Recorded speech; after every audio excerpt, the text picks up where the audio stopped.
မင်္ဂလာပါစိတ်နဲ့ဟော်မုန်းကဖေးရဒေါက်တာဆွေကြိုဆိုပါရစေ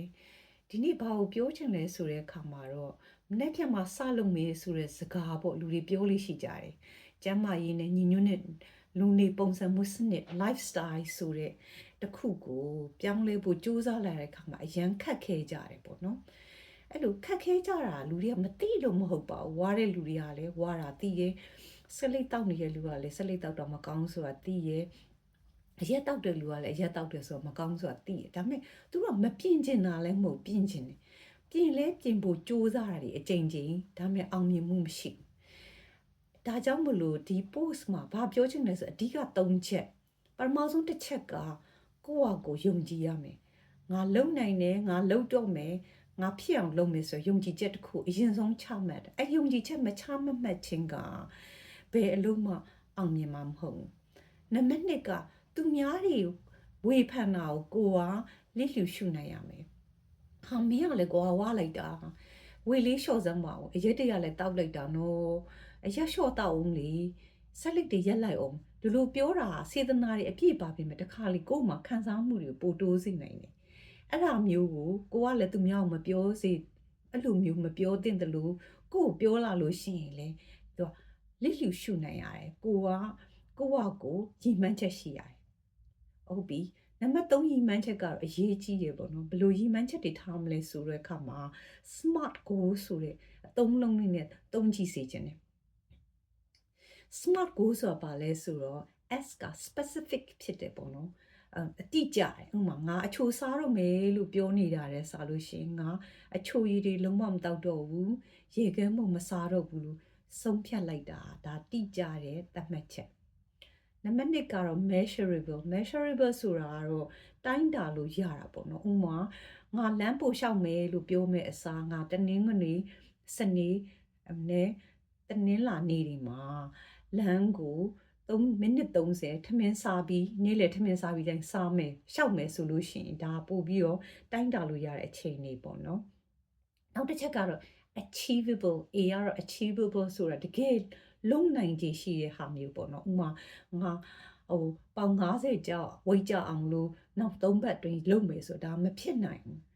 နော်တပတ်ကိုငါတပေါင်း2ပေါင်းလောက်ကြောက်ချမယ်ဆိုဒါကိုယ့်အတွက်တကယ်ကိုအချိဖြစ်နိုင်တယ်ရောက်ရှိနိုင်တယ်ပန်းတန်ကိုကိုကညှို့မှန်းလိုက်တာ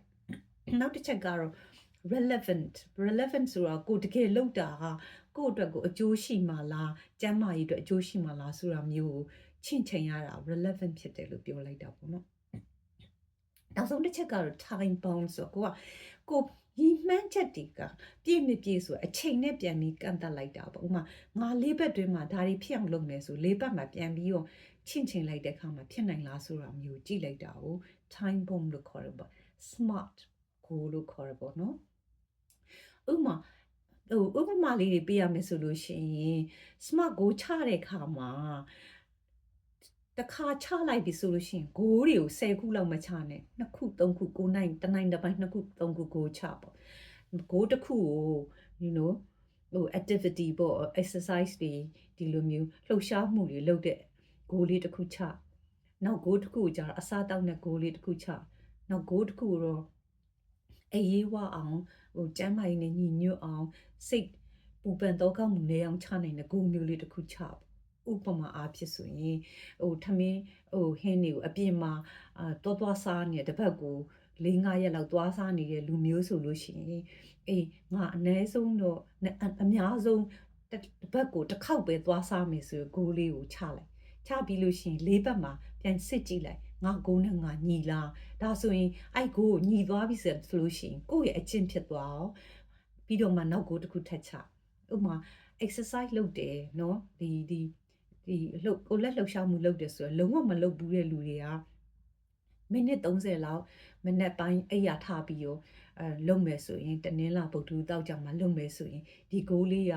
နောက်2ပတ်3ပတ်မှပြည့်လာပြန်ကြည့်မယ်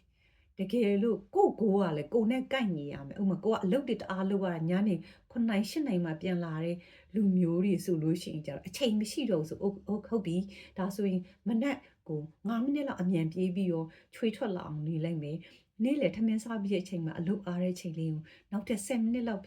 မြန်လေးတစ်ခုခုလုပ်လိုက်မယ်ညနေပြန်လိုက်တစ်ခုလုပ်လိုက်မယ်ဆိုပြီးတော့အဲ့လိုမျိုးလေးချလိုက်လို့ရှိရင်ကိုနဲ့လည်းပတ်သက်တယ်ပေါ့အဲ့ဒါကို3-4ပတ်မှပြန်ပြီးစစ်ကြည့်လိုက်ပေါ့နော်ပြီးအေးရေးဝခြင်းနဲ့ဆိုလို့ရှိရင်ငါ TV ရေရှော့ကြည့်မယ်အိတ်ခတ်နီးမှာ social media ဒီနည်းနည်းရှော့ကြည့်မယ်ဆိုပြီးကြည့်လိုက်နော်ဟိုအဲ့ရခတ်နီးမှာဖုန်းကိုအောက်မှာချခဲ့မယ်ဒါမျိုးလေးတွေကိုလုပ်လိုက်လို့ရှိရင်အောင်မြင်မှုရရှိမှာပါကျေးဇူးတင်ပါတယ်